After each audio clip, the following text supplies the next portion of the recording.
Fucking terrible podcast. Shit podcast. Why isn't it about football?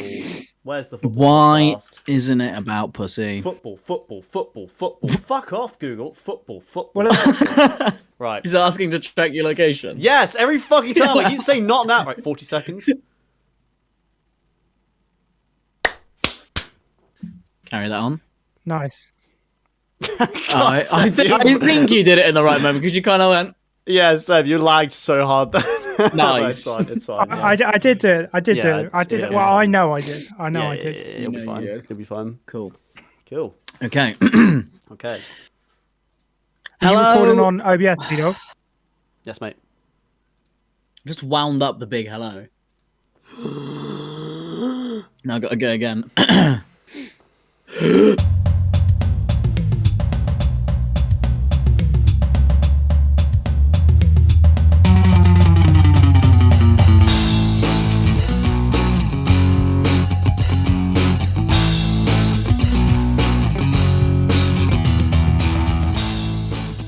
Hello, fellow goatlingers. Welcome to the Definitive Goat Podcast, where we, the greatest of all time podcasts, discuss and crown other greatest of all time candidates in their field. Classic goats that we have crowned include Chris Chan, the PlayStation 2, Dumbledore, and of course, who could forget Goat Classic, the devil himself.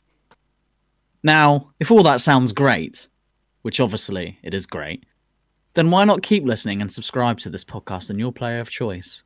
Also, head over to Instagram for equally as brilliant thumbnails handcrafted for each episode, which you can find at _goats_pod. Or, if you find us really incredible, head over to our Patreon and check that out as well. $1 bill, y'all. Anyways, enough of all of this. Let's introduce my other two goatlings, Seb and Vinny. What have you two been up to this week? Lots of crack. Good. Seb? Good stuff. Is he lagging out? Seb? Is he gaslighting us? No, I feel like he's just frozen. He's dead. Okay, well, anyway, Vinny, do you want to go first? Hello, can you see me now? Yeah, oh, yes, we can. You're back. There we go. Oh my god, right. Your really cool hipster office with like plants and shit everywhere. They probably need to get a better internet connection, I reckon. They do, yeah. Not really good enough, but It's not we're really just good discussing enough, what we've been up to this week. I did crack. Nice. Sweet. Well, do you know what I've done? What have you done, mate? Not crack. Do you think, right, here's actually- a serious question. Do you think you could do brilliant. crack out of a bong? Could you crack bong? Could you Like bong crack? Like a regular bong? Yeah. I don't think Could you it would smoke work crack as out of a much. pipe? Yeah, because it You needs. smoke crack. It needs to be a specific pipe because it needs to be hot enough. Out of a normal. It has to bong, like liquefy it and then Yeah, it has gas it from liquid. It has to be a lot hotter. Don't ask me how I know all this, but it needs to be very, very hot. before you Peep can show. smoke it. Oh, was Yeah. it? Is that how I know? Yeah. Yeah, that's it. Super hand. Do you not remember that episode where it's a how things work episode? It's just Super Hands telling you how to smoke crack. No. Do you remember that one? Season 7, episode 20, something like that. Is that one? This is great banter. Anyway, what have I been up to this week? Right, I have actually Done a rape. no, for fuck's sake. Because of Vinny being a little shit that he is, and he just fucking knows me too well. me. That's you, Vinny. Since last week's episode where he discussed Sam Hyde, I've just been Sam hiding all week. I've Yeah. just been Yeah. like Yeah. just hoovering any Sam Hyde content. I feel like I'm already like what would be the Sam Hyde version of a Christorian? I don't know. Hydus? Because Christorians study Christory, don't they? Yeah. I'm trying to study Sam Hydery, I think. And like Fish Tank Live that we must have mentioned it on the episode. I Surely. did. Or was it I afterwards? did. We did, yeah. Is one of the greatest things I've ever seen. Absolutely, probably the best thing I've ever seen. And I've seen Step Brothers a lot of times. You know, yeah. I'm also still obsessed with that show, to be honest. Yeah. So, and you know, I was pretty mad at the end of last week, so I just want to apologize to the viewers for being so mad, because you know what? You're only a fool would think KSI was more of a goat than Sam Hyde. Only a fool. So I'm not mad anymore. I'm chill now. That's happier. Good. That's good. So it's been a great week for me. Well, that's good news. Nice. And have you two genuinely done anything other than smoke crack, or should we just? I've been doing the exact same thing you have, just hoovering up Fish Tank Live content.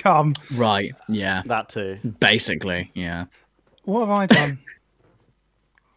I've done some live stuff, but it's a bit boring. Well, it's not boring. It's quite exciting, but it's not really pod live stuff. It's not very bants. Oh yeah. I bought a glow in the dark bong. Shit, really? Sweet. Can it smoke crack? Well, that's what I was asking. No, it's for heroin. Yeah, I bought a glow in the dark bong. I'm in the process of buying something else, but that's a bit lifey. Yeah, Ali told me something shocking on the weekend. I didn't mean. Yeah, well, no, we can talk about it if you want. Me and my partner are looking to move on to a houseboat. Oh yeah, the boat thing. Yeah, I know about the boat. Yeah, what the fuck? But I didn't realise I accidentally told Ali before I told Vinny. I was just chatting about it on Discord and yeah. No, you sent Ali like an Instagram or something, because he sent an Instagram to you and then was like, "Oh hey, how you doing?" You were like, "By the way, I'm living on a boat soon." And then Ali told me, and I was like, "What the fuck?" No. So what happened is Ali said, and we can assume that because he's from Shrewsbury, he said lad about 3 times during this interaction, but he said, "Hey lad, great to see you, lad." He was like, "I'll have to come and see you soon, lad." Yeah. And I said, "Oh, well, cool. If you come after January, me and Luce will hopefully be living on a boat." Yeah. And then he was like, "What the fuck, lad?" Pretty much, yeah. No, he just went like, "Sick, lad." And then, yeah, that's kind of like that was it. But, nice. Yeah, so yeah, that's it. But the thing you failed to mention, Seb, is that you and Lucy aren't just living on any old boat, are you? No. You are actually, and this is fact, they are becoming sexual servants on Roman Abramovich's super yacht. That's true. We got a bit bored of paying rent, and I said, "Well, my ass can swallow anything, so get me on board." Hence the glow in the dark bong practice. Yeah, practice. Yeah. Wow. So I'm joining that elite group of millionaires and gypsies, and get to be someone who lives on a boat. So that's great news. Yeah. Hell yeah, dude. What are them other ones what live on a boat? Jolly and Jim. Rosie and Jim. Yeah. Yeah. We will be homeless because a boat isn't legally a registered domicile. So great vibes. Really? Where'd you get your post? Work. You get all of your posts sent to work. So next time you buy a glow-in-the-dark bong or a giant vibrator, it's going to go into the office. Like literally, yeah. We'd either have to get it sent to work or sent to one of our parents' houses. You can't get it sent to a boat; it moves, doesn't it? Yeah. Yeah, I know. I understand that, but that just seems mad. I know. Some people get like a PO box, but I've got work in it, got reception. 24-hour reception to have my and they're not very vibrating judgy, are they? They're not going to judge a vibrator, are they? Nah, shout out to Thea, mate. She's seen it all before. Oh, is she that? Does she handle the packages? And she's she does seen the a few deliveries. Of your packages. That's all for us this week. We'll join you next week. Right. Let's get into this. Yes. Let's do this. You're gonna love it. You're actually gonna love this. Mm-hmm. Lights, camera, action.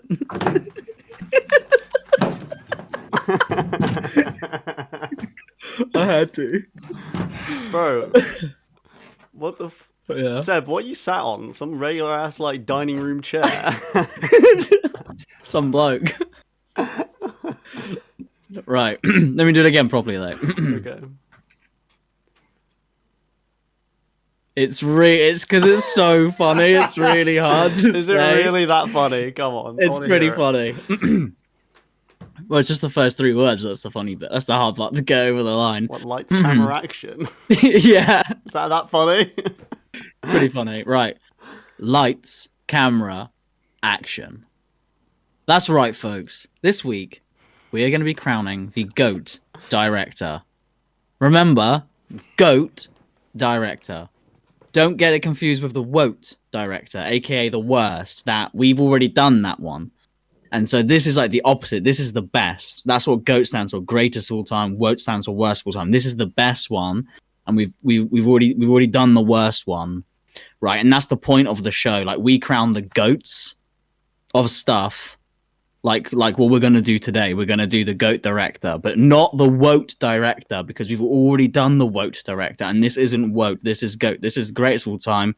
This is the GOAT director. Thanks Did you for see what I establishing did that. there? Did you see what I did there? That was exposition, explaining something, and way too much exposition at that. One of the cardinal sins of good direction.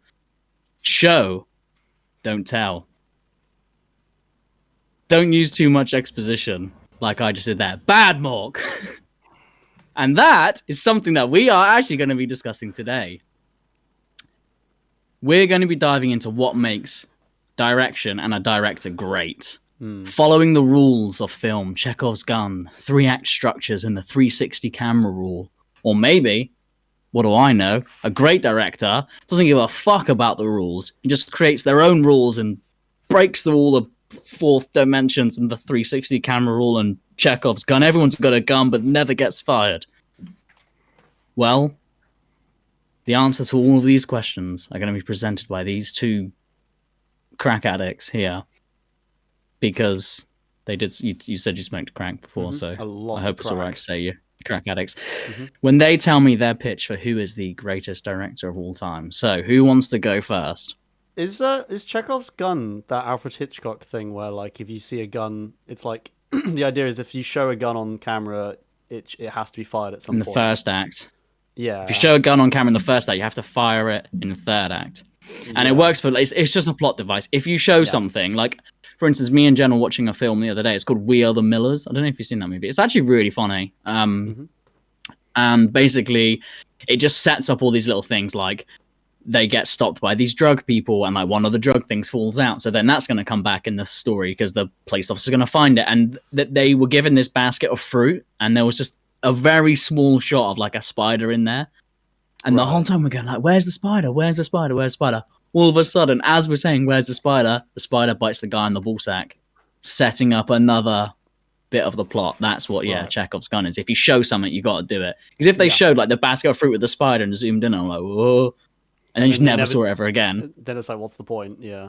Yeah, exactly. What's the point? You do occasionally get that in films where they create a plot device and then they don't have time, so they cut it, and then it's just like, oh, what was that about? That's bad editing. And that be sometimes they might do it. Wouldn't that kind of be like a red herring, like so showing something like, oh, this could be important. But with a red, turns out it's not important. But with a red herring, slightly different because you would go back and reference why it was not the thing. You would still check of it because you'd still like, you'd still like tick it off the list by saying, oh, it wasn't that. Yeah, you'd still it would still come back up. Yeah, it would come back up, but as in like, oh, that's why he didn't do the fucking thing because that wasn't it. Shit, now it's this. They wouldn't just be like, yeah. But anyway, who wants to go first? Vinny? Seb? Me. Seb, any objection?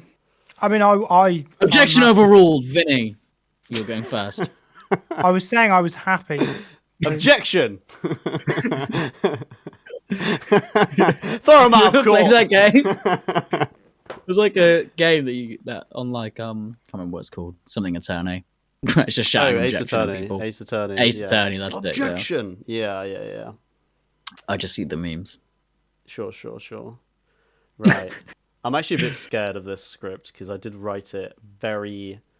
It's probably the worst thing I've ever written in my life, but I'm quite passionate about it, so it might be really random. I re-listened to the Crystal Skulls one the other day. Oh, yeah, that was genuine trash. This is trash. I haven't read it through. Basically, I just did it. What was so bad about the Crystal Skulls episode again? I had not that much. It was just short. It was just a bit short. I had zero interest in the topic. That's basically why it sucked. The goat prank. Do you know what? The goat prank was actually. I've been going back and re-listening to loads of the episodes to try and find funny clips, and the goat prank was a really good one. Oh, really? But so far, my favorite and probably the best episode we've maybe ever done was the goat. Do you think? Really? Yeah, genuinely, go back and listen to it again. It's so fucking funny and on the nose. Like, it's not particularly informative, but it kind of is, and it's just hilarious. And we answer questions, and it's really it's a really, really good one. I found it hilarious. I liked when I made that story about my goat having like this, like going back to his wife and being like, I'm gonna have to hang up the boots. Yeah, exactly. There's loads of funny things like that. It was really funny. And I forgot about Charlie Sleuth. Oh, Charlie Sleuth. Yeah, there was great editing. It was really good. It was a really good one. Okay, nice. Yeah, okay, right. I might have to. Yeah, okay, right. Stop beating up the bush. I'm gonna beat up that bush. So yeah, I don't know if you want to time me. I don't know what's going on with this. I'll time you, seems as everyone gets on my back about the fucking timer. Yeah, I think the problem is my opening 4 paragraphs don't talk about my pick. Craig. So I'm gonna have to bridge that. Yep. 3, 2, 1, go. So when I think of the greatest directors, I kind of mostly just think of the greatest films. I don't know if you boys are the same. And yeah, and I feel like most people tend to do this, but like I find my favorite directors are just the people who directed a lot of my favorite films, you know. And I feel like a lot of people are probably like that. But a lot of my favorite films and a lot of my favorite directors from that, I find the problem with that is they'll have a few good films, you know, like I think like Tarantino, I love him. He's probably my favorite director of all time. And I love his style. I love his how he can just make a scene about nothing sound so interesting because he's so good at writing a script. Like he's so good at dialogue. It just makes everything really entertaining to listen to. But I'm not gonna lie, he hasn't had clangers, but he's had like a couple meh ones, like a couple not that amazing ones. Like I actually turned off. Okay. Once Upon a Time in Hollywood, I actually turned off. It was boring. I liked that one, but I found I really liked Once Upon a bit boring. I found it boring. See, I liked Once Upon a Time and I liked Jackie Brown, but I found Hateful Eight really boring. Really? I haven't seen Hateful Eight. Okay. Django was obviously banger. Yeah, the thing is, the bangers go hard. Yeah, for sure. But like, consistency, I think, is key in this scenario of like to be considered the greatest. I feel like you got to be very consistent, which is quite hard. So I kind of just wanted to think outside the box here, and I went for a bit more of a hipster pick. I wanted to show some love to someone who not only had an incredible amount of consistency in their filmmaking, but someone who I wouldn't say has had that much of a spotlight on them. And let's face it, film awards aren't really the best indicator of best films, usually anyway. So I went back to my list of my favourite films, and there was one on there from a certain director that I really, really like. All his films. Well, I've seen all of his films. Yeah, I've actually seen all of his films, and I thought all of them were actually at least an 8 out of 10, 9 out of 10. I think you've seen all of his films. Damn. All of his films. I've seen all of his films, so I'm very qualified to talk about this man. Not like Metropolis. That was impressive because I was just googling a film that I love because I know that he's directed a bunch of really, really good films. And I was like, God, I've only seen like 2 of these films, 3 of these films that he's directed. And I was like, Phew, the other ones might be fucking stinkers. Yeah. But So the fact you've seen all of them is crazy. well, I mean, it's not More that than crazy. he made one. Oh, Not yeah. one. He hasn't only made one. Let's made more than one, but not many more. So Oh. so the fella I'm going to be talking about today is a potentially not so well known Japanese. We're going full. I knew he was going to be Asian. I knew. The guy Yeah. I've picked today is a Japanese director by the name of Satoshi Kon. So, Satoshi Kon was born in the city of Sapporo, Japan during the early 1960s. Now, growing up, he was extremely passionate about animation and would tell his fellow classmates that he would become an animator one day, much to the ridicule of a comment like that at school. And although he would make a start in the industry as a manga artist, claiming accolades from award ceremonies for his manga whilst he was still in college, he did eventually graduate to full-blown anime and would storyboard as well as be a key animator for random shorts and OVA episodes and that sort of stuff. And during which he would do a lot of the background art and script writing for this sci-fi anthology film called Memories. Now, this film, Memories, is where Satoshi first became acquainted with the ideas of mixing fantasy with reality in a really creative way. And this is a concept he would develop further and further into his career. But in 1997, he finally got his chance to direct his own film. Perfect Blue released that same year, an animated psychological thriller about a Japanese pop star who decides to make a career change and become an actress.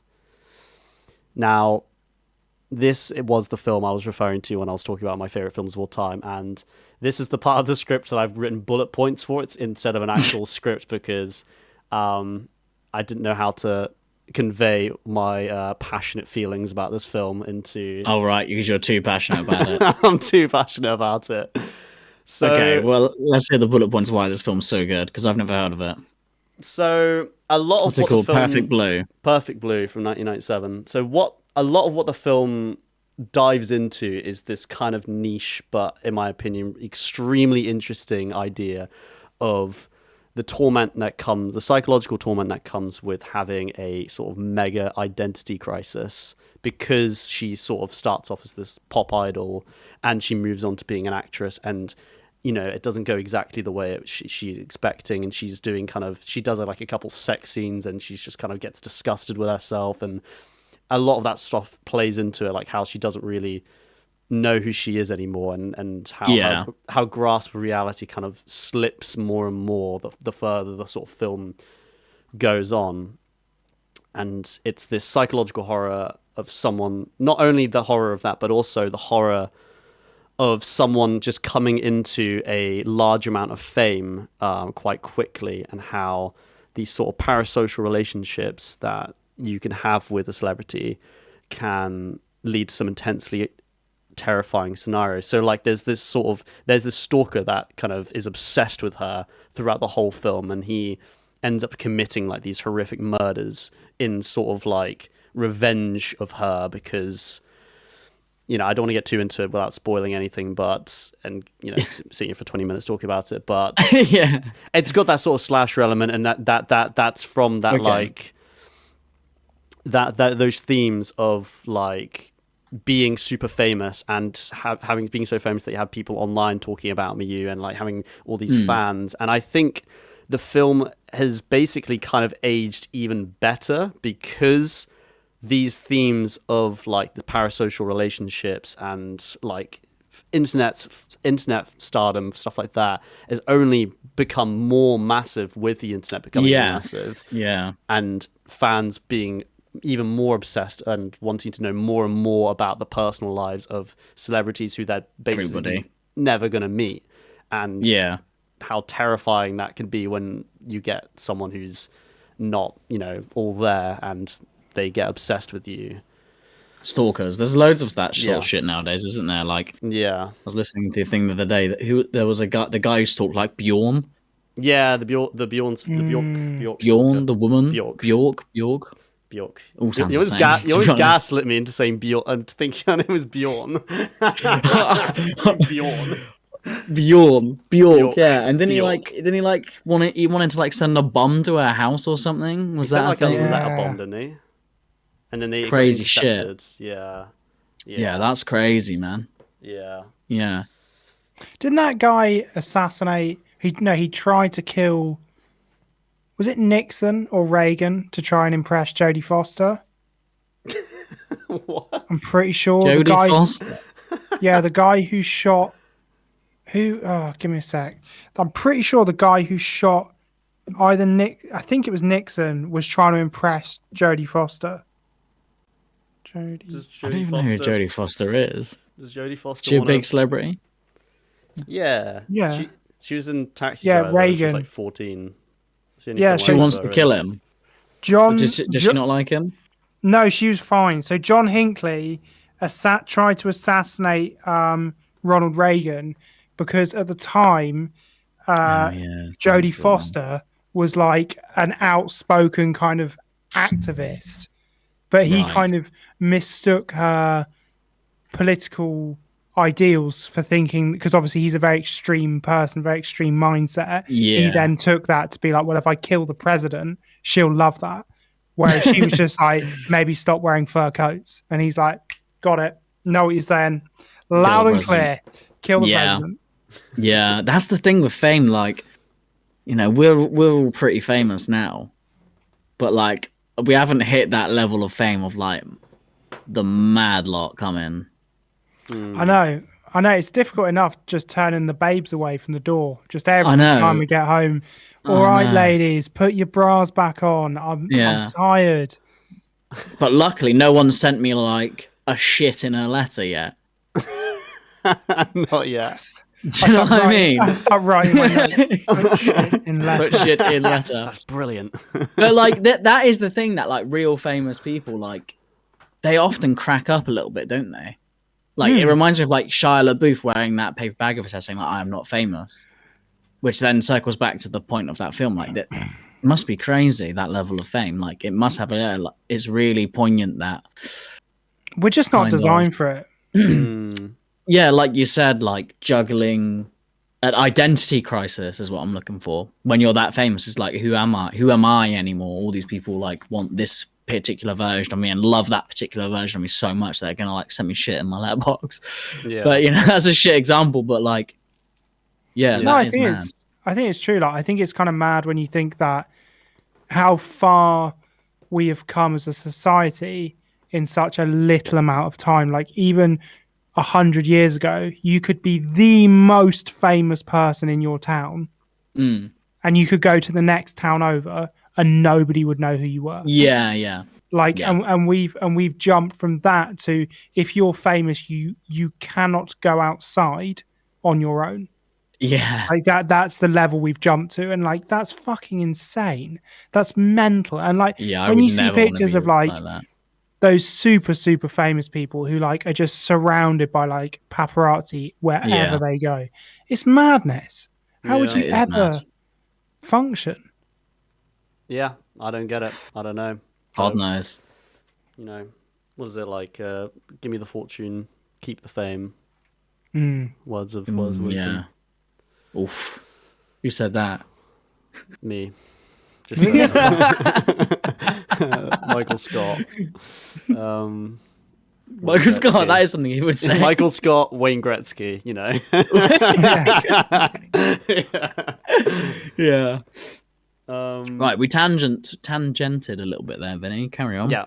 So another thing that I fucking love about this film, Perfect Blue, it contains maybe the craziest 10-minute sequence in maybe any film I've ever seen in my life, where reality and fiction and dreams and everything that comes with all that is just blended perfectly. And it's like she's sort of going, it's towards the end when she's like really like everything's coming loose and she's going a bit nuts, and she's doing this thing, and like some horrific thing happens, and then she wakes up. Oh, it was just a dream. And then she's like she's walking down, and like a lorry like comes into her, like nearly like smashes into her, and then that's actually just one of the films she's like acting in on the film set, and it just goes from this thing to that thing to this, and it's like this whirlwind of just incredible like animation, and just like the cinematography is fucking phenomenal, like some of the best I've ever seen in any film ever. And it literally is so well like just executed. Another thing about this film, which is fucking ridiculous, is that it was made, and I learned this today, and this is actually disgusting. It was made on a budget of $1.5 million in today's money. Whoa! How long is it? 90 minutes. It's a full feature-length 90-minute film. It doesn't look like shit. It looks great. It looks fantastic. Okay. Is it animated? Yeah, it's an anime. It's really, you would not suspect it was made on a tiny budget. Like The Simpsons. It's $10,000 per minute, right? What do you mean? So, animation budget roughly is about $10,000 per minute. That's what the Zach Hader was saying. Well, I know The Simpsons cost $5 million to produce each episode. Yeah, I know, but that's like mega scale, isn't it? This is like an average for an animation studio to do 1 minute of professional animating. It's like 10 or 20,000. So actually, this film went over budget. Yeah, but that's like the absolute low end. That's like shit trash. Doesn't happen. This is absolute bollocks. He's overspent. He's for $1.5 million. How the fuck do you make anything on that money? Like anything half decent? I'm going to try and tell an anecdote here, and it's an anecdote where I can't give any of the details, but I'll still try and tell. No, that's anyway. only 16,000 per minute. So that's like barely scratching what the very lowest budget of animation could be. So the fact that it looks great and is a film loved by everyone, but it's mad. Is that just for the paying the animators though? Yeah, that's animation. Okay, because there's more involved with that, like actors. Yeah, exactly. Yeah, actors. that's why I like doing an anime is just drawing.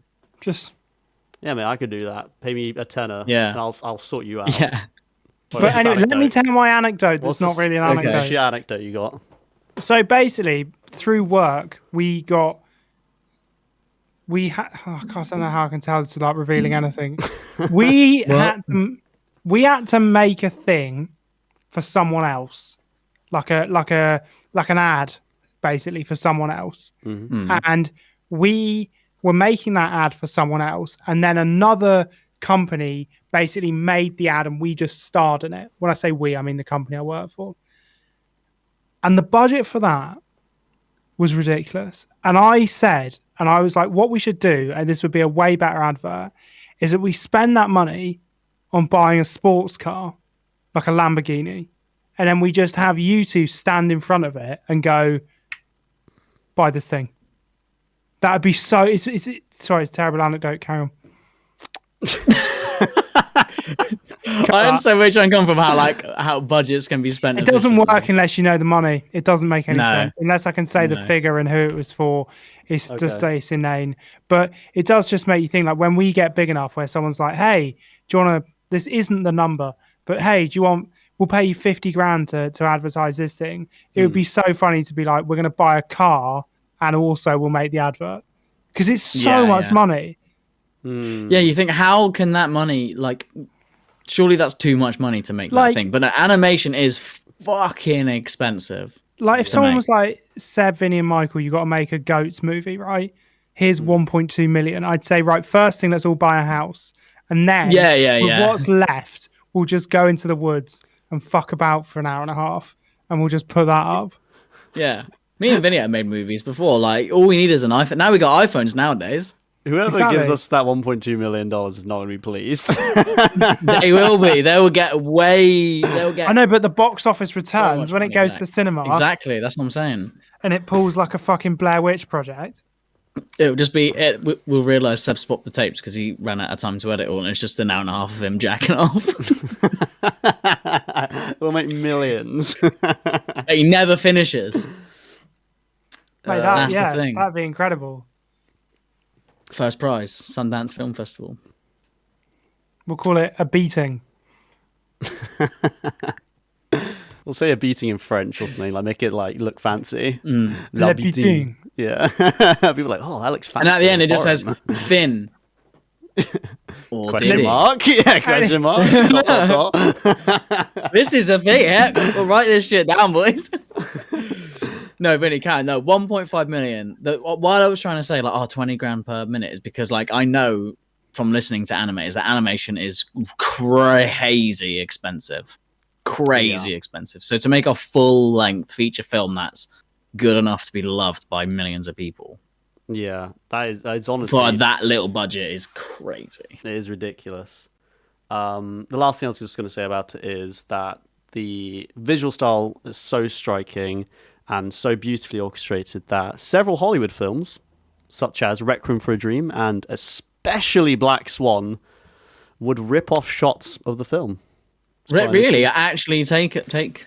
You can find straight up. montages of Black Swan ripping off a lot of shots from Perfect Blue, like a lot Really? of shots. Yeah. Do you know what? Like, another tangent. I fucking hated that film when it came out. Everyone was like banging on about how great it was. I watched it, it was shit. So the fact that they were so shit that they had to reach up and steal from a genuine piece of art just further cements the idea that, you know what? I was right. Everyone was going, oh, it's so good, you just don't get it. And I was like, that's fucking rubbish. And they stole their best bits. It's so common when you I worked at a place that made movie trailers, and part of that process is like they'll be like, oh, here's the idea for, and this is just for a trailer, and what they'll do is they'll go and find other films and they'll just cut shots from those films that they like and put it all together with like a backing track and like some visual style and be like, this is roughly what we want it to feel like. And it's super common for that process to happen within films itself. So like, that's terrible though. They'll just cut they'll just cut bits of movies and just be like, oh, that looks good. Like do that with our actors. Yeah, and and it just becomes this like, and sometimes that can be really amazing, and sometimes it can be terrible. Like, well, it depends. If it's an homage, yeah, fine. But if you're just going, oh, that's what I like, so we're just going to do that, but with you guys, no, that's fucking rubbish. That's not creative. That's not good. It's a huge problem. It happens with music as well. Like what will happen is directors will cut and edit a film using music they've just like torrented online, and it will be really slick and sick, and it will work really well. And then the studio like doesn't have the budget, or they can't get the rights, or they just don't want to spend the money. So they get a composer to just do it. And it will sound like there's clips and clips and clips of this on YouTube of like, here's the original and here's the kind of knockoff version they did for the film. Yeah. Because they couldn't pay for the rights, they couldn't afford it. Motherfuckers. It's really annoying. Yeah. Interesting. And it also like really, sorry, I'm just going on a tangent now, but it affects why directors like want to work with certain studios. Like for instance, Sony Pictures, people like working with them if they are directors who have like a very specific soundtrack in mind, because Sony Pictures own a lot of because they're one of the big labels. Yeah. So people want to go through them. I never thought about that. That's so interesting. Yeah, that makes sense. Yeah. But if you are shot for shot remaking someone's shit without paying homage to it, you're fucking rubbish and your film sucks. Yeah, maybe a little bit. But anyway, after this masterpiece, Satoshi Kon would release his second film in 2002 by the name of Millennium Actress, which is sort of loosely based on the lives of a couple of real-life Japanese actresses. And as much as Perfect Blue is a sort of horror and critique on the whole, stardom, fame thing, like Hollywood and all that, like the bad stuff that comes with that and the fandoms, Millennium Actress is more like a love letter to it, and it's very like it romanticizes and like really celebrates cinema and actors and everything to do with that. So the film would have, again, like Perfect Blue, a lot of themes of mixing reality and fantasy together, as it's sort of, the whole thing's told, sort of like Titanic, it's sort of all told from the perspective of the woman and her life as an actor and all these like crazy films. Right, yeah. Because a guy comes to interview her because she basically completely stops, at the height of her like popularity, she stops acting, and she's like, he finds her years later and he's like, what, basically asking her why, and she just goes through the whole of her life. And while she's recounting her life, it's like spliced together the film she's in whilst she's like living her life and stuff like that, and it's so like expertly like edited and just I don't know, almost like choreographed, but I guess it's not choreographed if it's animated, but it is. Well, I think you could say it was. Yeah, definitely.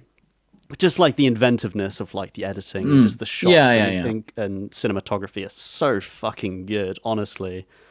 The whole film is basically just like an epic romantic like film, and is genuinely very emotional and tear-jerking. So after that, Satoshi would make. After that, it's actually really sad. It's like really like, it's like bittersweet sad. I've cried at films before. It's fine, and I'm fucking hard, You cried at Lord of the Rings. Did you? Every man cries at Lord of the Rings, though. When they're going, when that scene where he's like, "I can't carry the ring, but I can carry you." Yeah, you're like, and if that bit doesn't get you crying, it's like you're already so hyped up from all that emotion of the ending of Return of the King that when they go on the boat and like Merry and Pippin are crying and shit, and Frodo's like, "God," and you're just like, "Bruv." I already had this, bruv. Remember, Seb, it's normally Christmas. You've had fucking loads of pints. I mean, you're watching it for like the millionth time, and you've done the whole thing in a day. I don't know when the last time I cried at. I have cried at films, but it's weirdly something that always gets me is the bit where it'll be like an epic battle, makes me cry. I don't know why. Like when the reinforcements arrive.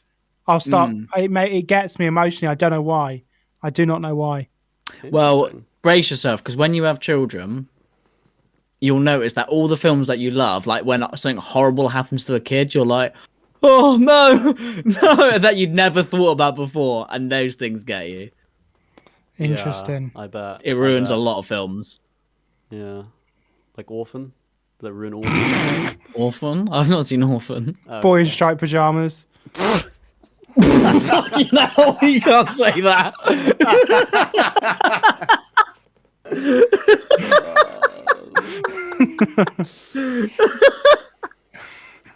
Yeah. I always thought that was a comedy until I had kids. That stays. Yeah, you can keep that. Okay, right. I can't even remember what Vinny was talking about. Go on, Vinny. So next up, his third film, Satoshi Kon would make, I think it was in 2003, 2004, film called Tokyo Godfathers, which I was actually going to pick at first for greatest Christmas film when we were doing that a while back. Yeah, so it's a Christmas film, extremely charming. It's about these sort of three homeless people who don't fit into the cracks of society for whatever reason. And they have their all like individual reasons and pasts, like, terrible, tragic pasts, essentially. And they find a baby on the street of Tokyo, and essentially the whole film is their mission to try and find the parents of that baby. And this is the only work that Satoshi didn't use this whole blending of reality and fantasy and stuff like this, but it's still like just a really nice Christmas film, very warm-hearted, like feel good about people who are kind of outcasts in society kind of coming together and having this like faux like family, I guess. Even though they're not related at all, they're just like, they just happen to be traveling together, but then it's just a really, really, really like charming film. And then in 2006, Satoshi Kon would release his last film. This would be called Paprika, and it would release to a huge critical acclaim And if there's any of his films that anyone's heard about, it's probably Paprika. In his own words, this was the film that perfected his blending of fantasy and reality, as it centers around a new form of psychotherapy which utilizes dream analysis to treat mental illnesses. So throughout the film, this concept is kind of realized in the fact that you don't know whether it's a dream or whether it's reality, and a lot of people are doing it's a lot of very crazy dreamlike states happen, and so the dream world comes into the real world, and it makes some of the most visually stunning scenes I've ever seen put to animation, ever. It's so, the inventiveness of just the visuals alone is so fantastic. It's incredible. Really, really well animated, the way it just warps and bends reality, and it's really cool. And the film definitely seems to be a massive inspiration for Christopher Nolan when he made Inception. I was about to say, really? It's a lot Christopher Nolan ripped off for Inception. It's a lot like Inception. Chris Nolan, what the fuck have you done? Yeah. I was because dreams, reality, not no. God damn it. Yeah. God damn it, Chris. Sadly, as Satoshi Kon was working on his next film, a children's movie called Dreaming Machine, he was diagnosed with terminal pancreatic cancer in 2010. Oh, no. And was only given a few months left to live. He chose to live out the remainder of his days with his loved ones and died later that year at the age of 46. Fucking hell, that's young. Yeah. And he made 4 films, and I didn't talk about it, but he made an anime series, which I haven't watched, but I've heard is really good. So, taken way too young, that's the thing. Yeah.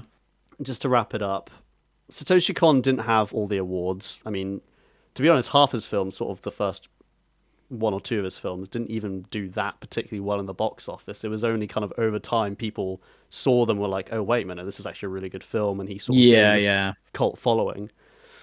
He was a man who was inspired by everything film related, not just Japanese films, but he was really inspired by American films, for example. The Tokyo Godfathers thing is very much an inspiration from I think it's an old Western with Clint Eastwood or something, about 3 guys who have to raise a baby. They find a baby and they have to find the parents. Right, okay, yeah. His style was very grounded. It was very realistic, very uncommon for anime at the time, or anime in general. And he had a passion for all types of genres, as evidenced by the fact that all of his films, although a lot of them do contain this sort of fantasy, reality sort of narrative throughout them, they're all different films. The first one's a psychological thriller horror about someone becoming trappings a star. Of fame, yeah. The trappings of fame. The second one's the complete opposite, where it's the beauty of cinema and how incredible the world of acting in cinema can be. And then the third one's just, a lovely, heartwarming Christmas tale. The fourth one's this crazy sci-fi thing of just mad shit happening. And they're all just very different films in their own right. His experience working in almost all forms of the creative process allowed him to confidently take control over all aspects of his films, whether that be his ingenious editing, his wonderfully beautiful storyboarding, or his thought-provoking scripts. He was a master of it all. Satoshi Kon would treat his audience with respect and never spell out any of the messages he had. His work even inspired other Hollywood directors, and his fascinating interest with the blending of reality and fantasy was second to none. He never made a meh film or project. His consistency was frightening, and that's why I believe he is the greatest director of all time. Thank you, smiley face. Nice. It's like a little love letter to the guy. Fair play. I do like him a lot. I really like that because initially you don't think of animation as having real people behind it. You think there's a veil. Animated? Yeah, no, because there's a veil, isn't there? I feel it doesn't feel real. It feels like a computer just made it up. But then when you realize, no, it actually, in some regards, it takes more direction to direct an animated film, because you have to imagine every single building, every brick, everything is all from your head, to put down on the paper. Whereas when you go on to a film set, like the building, they're there. And if you go and film in New York, you go, all right, I want to shoot fucking this guy in New York. New York's just, it's there for you. Everything's already kind of done. Like the guy's face, the actor's face is going to look like the actor's face. You might put some makeup on and stuff, but it's going to look like that. Whereas when you're an animator or directing an animated film, you have to, every single thing, every single pin, like pencil to the paper line is on purpose. Does that make sense? So like you're actually directing way more of the movie because those things don't exist in like a real space. That's how I kind of feel. But like, there's a lot less. Casting's still a thing and set design's still a thing in real life.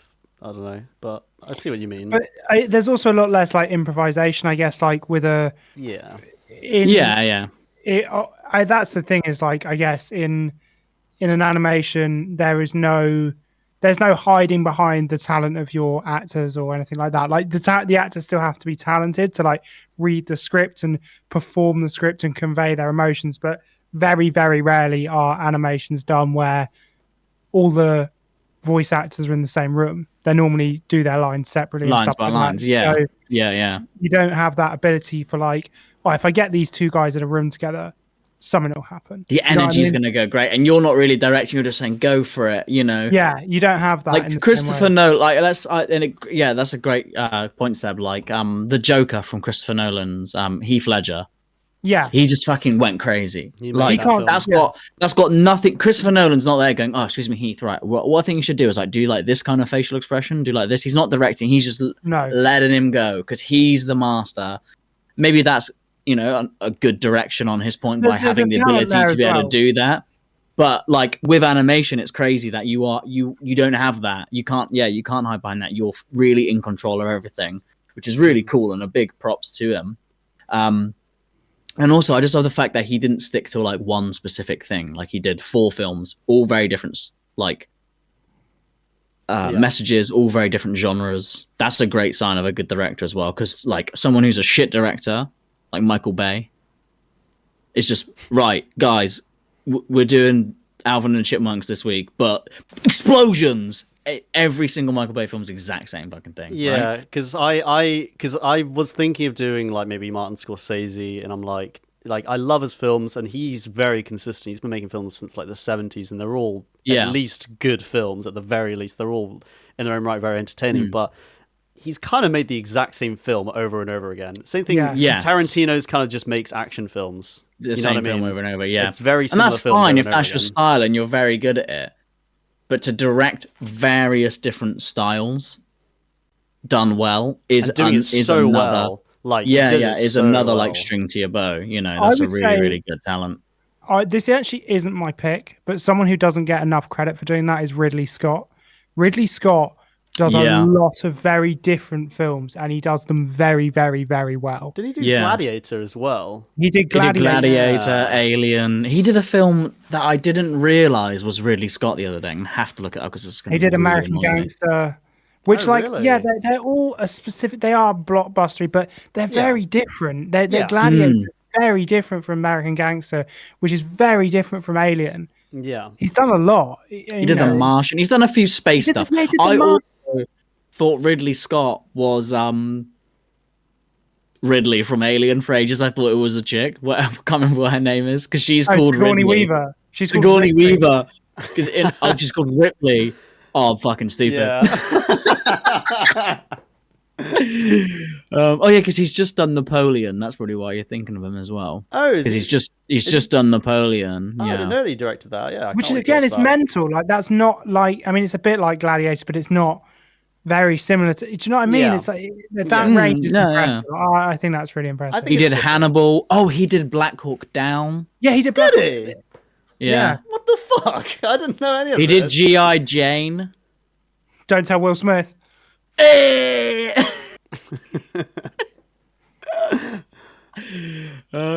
done Blade Runner, Alien.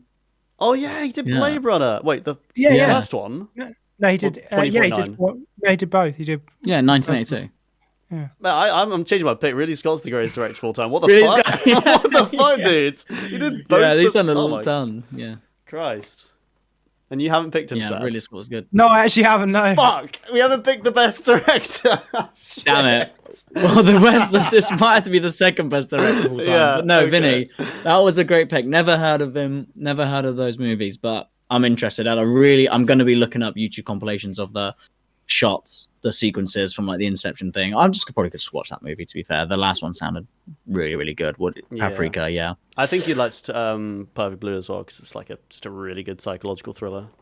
Yeah, I like that shit, and I like that. Like another cool thing about him is it's obviously very socially like commentated. You know, there's a lot of social commentary, and like in the South Korean directors, they love that shit as well, don't they? They love that social commentary stuff. Like Parasite's like the famous one that everyone knows from like nowadays. But going back, like you know, that's when they kind of went mainstream. You know, people kind of knew who these guys were. But if you look at their other films, there's loads of social commentary with all of them, and they're really good like that. But yeah. Great pick. Now for a middle bit, I thought let's do something funny. Let's not do a quiz. Let's do something funny because this is going to be a serious episode. Right? We're talking very seriously about all this directing shit. And I also thought I'm never going to be able to fucking tell the story on the podcast, so I'm going to have to cram it into this. So it's not about directing. It's about acting. And they're kind of the same thing. So I was like, fuck it, I'm just going to make it fit because when am I ever going to tell this story ever again? Probably only now. So I thought we could tell some funny acting stories. Because I, as you all know, am a very good actor. With an illustrious career. A star in drama. Apart from the written test. You killed it on How Not to Make a Scary Movie. I've got tons of credits. Vork movies. I've done Midsummer Night's Dream. I hid in a box live on stage. Actual theatre production. But despite my incredible acting talents, it didn't all start out so well for me. I mean, kind of, but let me take you back to when I was about 8 or 9. I think year 3. Mm-hmm. I'm in school, and you're doing the fucking nativity, right? Now already the teachers in my school recognized my talents. I wasn't a sheep. I wasn't a donkey. I was one of the wise men. I was the wise man who was going to speak as well, right? That's a big part in Jesus' life, the wise man. He's like the first guy to be like, yo, what's up, baby Jesus? Have some fucking frankincense, son. Those are my lines. And I'm thinking, I don't know what was going through my head that morning. I wasn't nervous. I wasn't particularly excited. You know, I've always said kids are fucking stupid, and I was no exception. I was just kind of like, whatever. But for some reason, that morning, the morning of the big performance, I, for some reason, decided that I was going to go commando to school that day. I didn't put on any pants. I just went in my trousers. I don't know why, because it's not something I did on a regular basis. It wasn't like a funny little joke that I was just not wearing pants. That day, I was just like, all right, trousers on, no pants, cool. Didn't think anything of it, you know, just normal. No one knows if you're not wearing pants. I could be not wearing anything right now. But then, realization hits me. I get to school. Oh, yeah, we're doing nativity today. Oh, shit, my wise man. Oh, shit, what do wise men wear? Fucking robes. So I'm like, all right, get my robes on. But I ain't got no pants. I'm like, all right, cool, I ain't got no trousers either. And then, when you're in primary school, where do you sit? On the floor. On the floor. And you sit cross-legged. On the floor. And I've got no pants on. And my robes. And it took me probably about 10 minutes, 15 minutes for me to realise and put my hands in my lap to like crumple the robes into my trousers that the entire audience of parents could see my cock and balls. I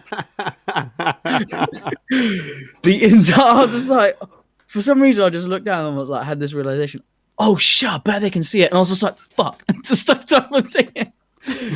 All because I didn't wear pants. And then I can't remember how the actual performance went down. I've like burnt out of my memory. I fucked the whole thing. Like, fumbled my lines, didn't say, because I was just thinking, shit, everyone's seen my fucking dick. They're all staring at me. They've all seen my little wiener. And did you get confirmation from audience members that they'd seen your cock? No, but they were like, it was pretty. I was sat cross-legged, proper. Jesus. You know what I mean? Yeah. And I wasn't on a bench. I was just on the floor straight up. I'm one of the main characters. I'm not a sheep sat at the back. I'm the wise man sat right at the fucking front. That's quite something. Yeah. That's unfortunate. That's my horrible acting story. Which is Cool. why I thought we'd tell horrible acting stories, because like I said, I don't know when I'm ever going to tell that story. So let's cram it in now. And Vinny, you said you might have another funny acting story. Yeah, not so much acting from me, but so I've got this friend. I've got this friend called Dickie, and that way.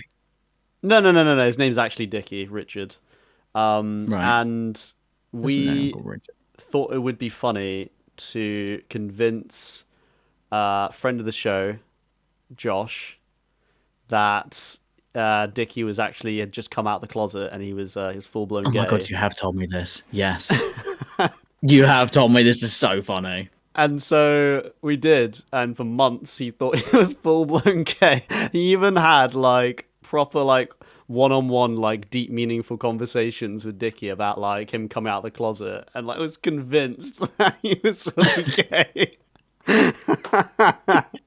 I mean, that's about it. There's nothing else happened, but I just thought it's like months as well. How did the reveal go though? How did the reveal go? I think I was there for the reveal. I think basically he just after a while just started to suss something out. I think he was then just like, Dickie's not gay, is he? And we were just Hang on, laughing. Dickie's necking off with that bird over there Yeah. in the club. No, he's necking off with another one. There's two of them. How's he done that? It's gay guy confidence in it. Nah, but yeah, that's my story, I guess. I thought you'd have had a funnier one because you did drama at school like me, didn't you? Yeah. I'm trying to think. I don't know if I did anything that particularly funny though. That's the thing. Yeah, it wasn't very funny, was it? I mean, I've got one. Yeah. I mean, Okay. it's weirdly it's sort of the opposite of Vinny's, really. You Because since convinced everyone I, you were straight. well, yeah, since I've been about, I'd say I probably realised when I was about 12, but I've just been pretending this whole time that I'm straight. And then I kind of just as a bit of a joke got a girlfriend. But it's been 7 Right. years, and I don't really know how to back out now. When is it but funny it's to gonna- say, by the way, I'm gay the whole time? It's going to be an absolute razz when it finally comes out. But yeah, Please film it. Please film it and put it on the Instagram. yeah, I will. I'll do like a Fortnite dance. A fortnight. No. Do I have any funny acting stories? I guess. Like, have you ever convinced somebody of something that wasn't true for a laugh? I've been convincing the world that I'm happy for quite a while. You convinced Not that very fun. that watch seller that we had lots of money. Yeah. You're gonna Oh buy my God. buy a watch. Yeah, we did do Yeah, that. see, there's loads of shit. You've done loads, Seb. You've actually got loads. Because what about Russ Kemp? Yeah, there was Russ Kemp. So yeah, I mean, I guess I could go through my sort of acting credits through the generations.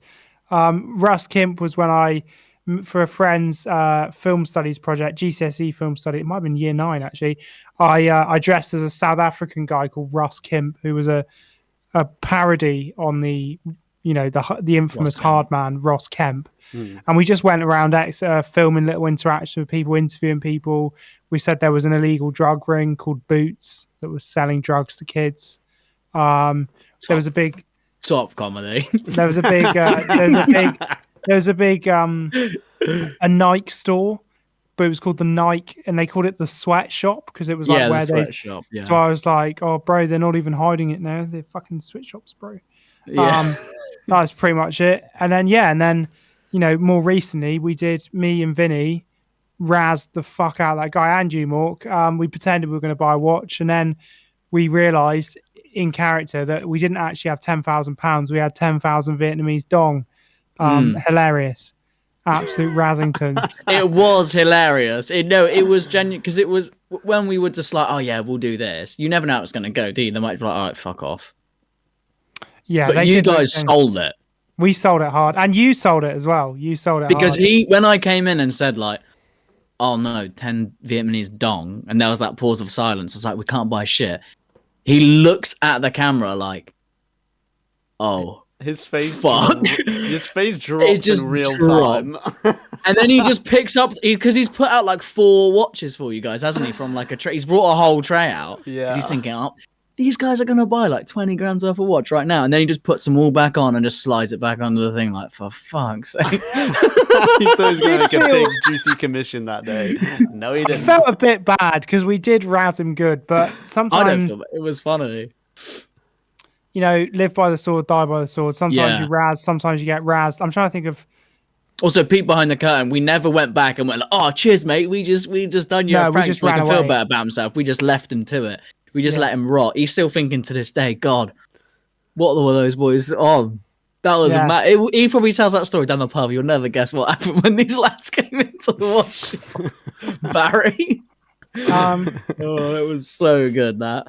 The only thing I can also kind of think of is that this was something that. So when I first came to London, I was 20, but I wanted to get into the film industry. I don't anymore. That's not really where my passions lie in the same way. But I really wanted to get into the film industry. But people won't hire you unless you're older. Right. So I just went around telling people I was like a couple of years older for a while. But the trouble is I then had to like increase my age incrementally by the amount that I was saying I was older. So I like when I first turned up in London, I was like 23. But I wasn't, I was 20. So then I was telling people I was 24. And it really has, and it's not that deep, but every so often I realise that I know, like if I do the maths, I know how old I am, but I've like ruined my internal clock for my age because I lied about it for so long that I now kind of You have to convince think, yourself you're 45. I have to like think about it. Like I realized the other day, someone asked how old I was, and just in conversation, I just said, "Oh, I'm 27." Yeah, and we just completely glossed over it because it was only a year older. I'm 26, but I told this girl I was 27 because it didn't even occur to me to think about it. I've just been adding an extra year here and there for so long that I've kind of lost track. But now I'm in a job where I don't have to do that. So it's just completely fucked. I just like ruined my circadian rhythm, but for knowing my own birthday. You gaslit everyone so bad, you gaslit yourself.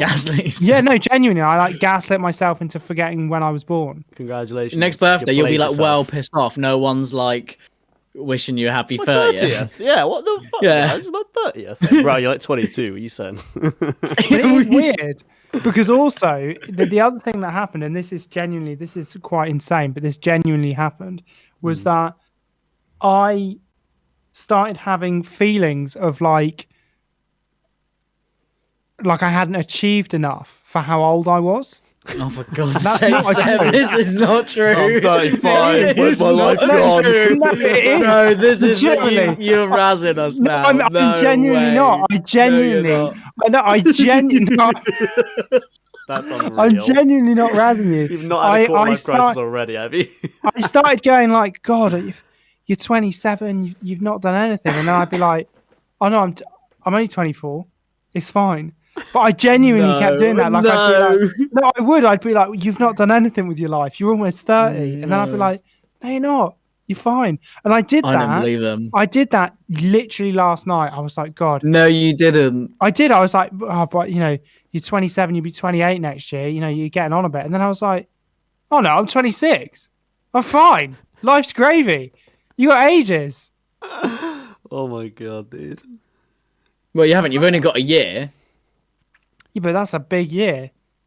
But if you were thinking like, oh no, when I'm lot's 27, gonna I'm happen going to that be like, year. oh shit, I haven't achieved nothing. You better achieve everything in the next 12 months, mate. You better, Wow, mate. yeah. You bloody better. After that, I'll just kill myself. So Yeah. Yeah. Stop threatening suicide in this podcast. Right, well, how do we That was segue from that? How do we segue from Seb gaslighting us that he feels like a failure for his fake age thing? Let's all laugh. That was so funny. Harry Potter. That's Voldemort. I was going to say Voldemort. Right, that was some very funny funny anecdotes there. Some funny acting stories. Great. Don't know whether I regret telling the story about my cock and balls or not, but probably not. It's all right, Mate, you were isn't it? like 7 at the time. Like, It's fine. It's weird to think that we all imagine I'm not embarrassed year old about cock it. and balls. That's what. Yeah, I'm not embarrassed about it. It's just where people could be like, bro. Then it's funny, innit? Just got So- As long mate. It's just a cock and Yeah. balls. We've all got one. Exactly. Well, Everyone on all of us. Earth has a cock and balls Everyone Yeah. on Earth has a cock and balls on the inside. in everyone's heart. On the inside, in everyone's heart. Heart is kind of shaped like a. Flaccid Anyway, cock. Seb. Seb, who have you picked as the greatest dictator of all time? Yeah. So Idi Amin. If it's not what a Hitler. guy. Ugandan butcher. No, who have you picked as the greatest director of all time? And can I guess, is it Tarantino? Well, let me get there first. So, Right. look, it was genuinely, I really got in a stew about this because I really like films, but I would say I don't know as much about film culture or about like film, like picking apart films as a lot of people who say they really like films. Like, I don't know anything about Pavlov's gun or whatever it was. I did do film studies. I didn't do very well in it. Gun. Pavlov's gun. Every time he rings a bell, he shoots a man. Yeah, exactly. But yeah, so like I felt this kind of pressure to pick a really, what's the word? Intellectual answer, yeah, and then kind of pick the right answer. And it made it even more difficult because, like Vinny said, like you can really like a film, but you might not like other films that person's made, or you might like a film, but it's not necessarily a good film. It's just a film you like, and that's where it gets really difficult. Is like, you know, there's become this like idea of things being objectively good, or that's an objective. Or you like a film, but you've never heard you not care about the guy who directed it because it didn't really make the film any better. Yeah, exactly. Or even more confusingly, like, yeah, you might like a film, but not like it for the same reasons that other people like films. And so you kind of get a bit like, so then I had to think about the director I had to think about what I think makes a good film, and then what director I think makes films like that. And then I realized I don't really like film as the medium. I like cinema. I like blockbusters. I like movies. I don't mind like a long, slow, emotional drama film. I don't mind that from a film. But if I want to watch that, I'd watch it on telly. If I'm going to you'd the rather cinema, watch Fast and Furious. No, not Fast and Furious, but I'd rather watch something that makes use of cinema. You know, That's short time. Yeah, you've got 90 minutes, 2 hours to fucking show me some crazy shit. And I like films that kind of put you in the perspective of a person that you wouldn't normally get to feel. You get to watch something that makes I like escapism is what I'm trying to say. Yeah. I don't really like films that are overly grounded in reality. I like something that pulls me away and makes me go like, Jesus Christ, that was insane. And we've already done this bit, but I started thinking about Ridley Scott. I thought, he's done a lot of different films that I really like. Yeah. But I also he has got some stinkers in there. They're not all his films are really good. There are some stinkers in there. The same goes for Steven Spielberg. I love Jaws. I love Indiana Jones. Saving Private Ryan, really good. But again, they're not all good. E.T. I overrated. What was that about? Little fucking. Should be ER for overrated, mate. It's not. ER for overrated. ER. There's a really infamous thing that's it. Spielberg is listed as a producer for the Michael Bay Transformers films. But there is a big debate among film fanatics, the film community, about how much actual impact Steven Spielberg had. Because they were like, they're very divisive films, aren't they? The Bayverse. I have to say, I love them films. They're fine. I do like them, but they are shit. They're guilty pleasure movies. But they're not. This is what I was coming to. Like the films like that, I actually really. Oh, there's one you like here on Spielberg's thing, Seb. Actually, you'll really like this. Auschwitz. He did do the Boy in Striped Pajamas. Did you direct that? Yeah, I think so. Um, Men in Yeah. Black 3, easily the worst Men in Black. I think he produced that. I think you're getting into the realms of stuff. Oh yeah, he's these are produced. producers. Oh yeah, that's what I was looking at. Yeah. Mm. God, he's produced some horrible movies. Well, yeah, Produced a lot of he'll films. produce anything. But I started looking at like because like the Transformers. Shrek. Right, can we not keep listing out things he Yeah. produced? Sorry. But yeah, like I actually disagree that those Transformers movies are very guilty pleasure. If you get something from them, if they give you joy, if they make you happy, if they make you laugh, if they just give you a bit of something, that's fine. And I kind of actually Well, yeah. I really resent the idea of like guilty pleasures within cinema. It's the same as songs. Like there's nothing wrong with a good pop song. Don't think you're better than it. Just enjoy it. No, I'm for not what it saying is. it's better than it, but equally, you can think it's good, and I can think it's guilty pleasure, and it sucks like shit. But it doesn't suck. It's fucking Optimus Prime beating up Megatron. He's got a big sword in his arm. It's sick. It's just cool. You don't have to pretend it's not cool. I like them. I enjoy watching them. I think it's Exactly. cool if you're like 13. I don't know. No, it's not. It's cool if you're an adult, but you've just been brainwashed and gaslighted into thinking that you're not supposed to like it. No, I would just rather watch only the robot scenes in those movies. Yeah, that's what I do. I often go onto YouTube and just watch compilations of just the Transformers fighting. And skip everything else. Yeah. Because the whole movie's terrible.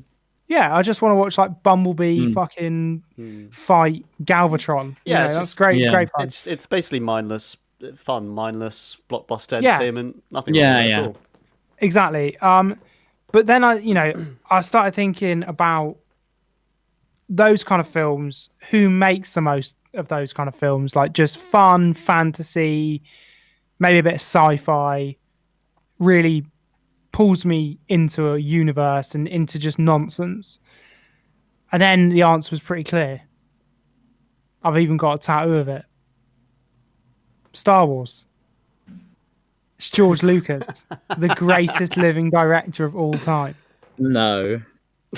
He has directed 3 great films, 3 more not very good films, and then he sold that franchise for billions. Genius. No, I'm joking. It's Quentin Tarantino. So I want to start by saying, and I said this actually earlier. Beautiful. That was a really good sell. That was Thank great. you. That was great. Yeah. I want to start by saying I already said this. I don't like 6 minutes for that sell, but there we go. That's fine. I don't like all of Tarantino's films. I'd say I love 4 of them. I like 2 or 3 of them, and I didn't really enjoy 2 of them, and I've not seen one of them. But that's not the point. The point is that I like Tarantino as a director. I don't necessarily like all the films he does, but I like his impact on film, and I like the way he makes films. And my favorite thing about Tarantino is he doesn't take himself too seriously. He doesn't think he's clever. He doesn't think that movies should be anything more than a great movie. And I think often people put an image onto him of this kind of genius auteur filmmaker, but he himself just sees film as exciting, as fun, and he looks for what he finds fun, and he makes those things. And part of that, that's the word I was looking for. Yeah. Part of that is like, I think he, as a director, has a very good eye for what is cool, for what is fun, for what is exciting. And he talks a lot about how he was brought up with really young parents. I think his mum was like, his parents were real young, like 17, 19 when they had him. But he didn't like grow up in like a trailer park. Like they were relatively well off. They were like kids of like people. His name's fucking Quentin. Yeah, exactly. Like he wasn't, but they were just young. They were just young. They were like high school sweethearts. And so they would take him to the cinema when they were going out on dates, because they were still like not kids, but they were like teenagers. So he grew up watching kung fu movies and action movies and horror movies and rom-coms. And he talks about films that he saw way too young, and seeing Jaws as like a young kid and stuff like that. I think, no, maybe it wasn't Jaws. He watched some horror film like way too young, but he kind of fell in love with them. And he puts the things that he enjoyed in those films into his movies. And what I think is really interesting, and I will circle back to this, is I think that people often see the very blatant homages to other films as they're the moments when he is honoring cinema. But actually, it's not. They're the moments when he's on the nose going, I really like that film. The moments when he's honoring cinema is when he puts incredible villains against incredible heroes and uses incredible action and makes incredible violent scenes and stuff like that. That is the moments where he's honoring cinema, not the bits where he's like, oh, look, I'm shot for shot remaking this scene from a film I really like. Because he honors cinema by making sick films, not by referencing them sometimes in his films. Wasn't Reservoir Dogs almost shot-for-shot remake of some sort of Asian film? I forget which part, like Japanese maybe? I'm not sure. I'm actually not sure. It's like with pretty the much whole Mr. White, it's like a Yakuza movie or something. It's like more or less a shot-for-shot remake, I've heard. It's like basically a remake of like, a it very Japanese well film. might be. He does a lot of that. But his films are filled to the brim with action and swearing and sex and violence and romance and cars and cops and cowboys and Nazis. It's just all the things that films are made captivating. And Nazis. he also no, but they are if you want to pick the most villainous villain, you pick a Nazi because you know who you're fighting. Yeah, you know, Nazi, what's his name? Land or something? Christoph Waltz. He was a Christoph great villain. Great villain. Yeah, exactly. And good. I think a lot of people see Quentin Tarantino as a very talented man who writes amazing films and directs in a very clever way, and then indulges in things because he can. I think that's how a lot of people see him, as almost like as a genius who's kind of fucking about because he knows he can. He can put blood and gore in films that are genius and really well written because he's like, well, if I write Django Unchained, you've got to let me blow someone's head off because I've written you this amazing film, so fucking let me do whatever I want. But I actually think it's the opposite. I think that what's really clever about him is that he uses the gore and the action and the violence to make such a captivating story. For instance, in Inglourious Basterds, that first scene with Christoph Waltz when the Jewish family are hiding under the floorboards and Christoph Waltz is there with his pipe. Because you know that it's a Tarantino, because you know it's an 18 and you know what you've signed up for, you know that if Christoph Waltz finds that family under the floorboards, you're not just going to see a shot of them being taken away in a car. You're going to watch them get their fucking heads blown off. So you're tense. You're genuinely tense. You're like, oh my God, this really, really grim thing could happen at any moment. And the same goes for Django Unchained. I tell you what, I've never seen a piece of media that makes those slave owners look as absolutely vile and like such a bunch of cunts as that film, because of the language they use and the brutality. You hate them. It's not hinted at, it's shown to you. And a lot of people would, and a lot of people would say that that's explicit. It's like exploitative. It's drawing people in. I think it's real. Like I subscribe to, like I think you're right, Seb. I subscribe to the idea of like, if you've got a war movie and Nazis are the bad guys, like show the actual horrible stuff they did. Exactly. Not because like, oh, I want to see like the bodies in that. It's because it should show, and if you're repulsed by it, good. Yeah, that's good. The idea. It's more. That's what's real. That it was real. That really happened. This is a film that happened to real people, and it should make you think. Like, you know, a film like that. Not every film, you know, fucking Transformers are not going to do that. But like a film, sometimes should make you think and feel different emotions, and make you come away and go, "Wow, that's like, I'm going to think about that for a while." And I think Tarantino does that well with his violence. It's not for the sake of it. Yeah, it's kind of strange about war films because in a way, every film about a real war is kind of really exploitative in a sense because it's like, you need that war and those atrocities to be committed to make this good film. Like, you know, Schindler's List is about the Holocaust, which is a horrible thing that happened, but it's a great film because it portrayed it so well. But it's like, it's weirdly exploitative. Interesting. Is it exploitative because like I mean, I guess it's It depends in a on way the it's shining. intention. I guess in a way it's Yeah. shining a light on it and showing. But then you people could, the horrors that really. And If then- your intention is like, right, guys, let's make a Holocaust movie, make fucking millions, or if your intention is like, as a director, like I want to show how really bad it was and shock people into thinking like terrible, because you might take from like a personal experience. Like I've never seen a war film that shocked me, really. So I want to be the one who makes a war film that feels actually real. That's not Hollywood. That's like fucking actually down to the grit. People walk away crying because that's what really happened. That might be your intention as a director. I don't think that would be like exploiting. That would be shining a light. Yeah, I mean, this is the thing. I was actually going to talk in a minute, but I can talk about it now. Is like he does make what the definition of an exploitation movie, but I never really realized until quite recently that an exploitation movie, it sounds bad, but it isn't necessarily bad. It's a style of movie that Quentin Tarantino grew up watching, and they're just movies that pick on a cultural phenomenon to sell a movie, something that will entice people. It exploits a certain factor. So whether that's nudity or violence or swearing or drug use or appealing to a specific group, say, there's black exploitation movies and Latin exploitation movies, movies made to appeal to a certain demographic. That isn't necessarily a bad thing. It's just a specific thing. And I think he does that really, really well.